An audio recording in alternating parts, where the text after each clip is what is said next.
in a 2012 Mini Cooper, and today I'm going to show you how to add coolant. So first you open the hood, and then while the vehicle's off and cooled down, you look for this reservoir. This is your coolant reservoir.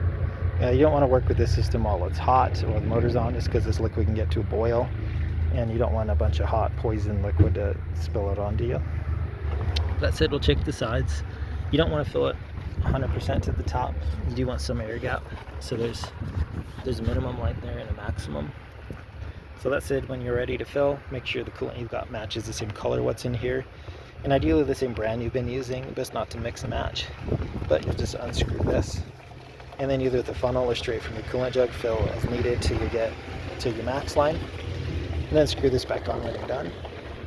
And then I check around your radiator through your lines and all this to make sure there's no cracks or leaks. If you have the vehicle running, that's one way to help tell if there are some coolant leaks, because you might see some coolant start to puddle around the engine bay or under the vehicle if there are leaks. And to be able to tell that apart from water condensation, the coolant should have a slight coloration to it. It'd have a slight sweetness smell. You don't really want it on your skin, but say you've got a glove on and feel it, it'll feel slightly slick compared to what water would feel like. But I hope this is helpful. Hope you have a wonderful day.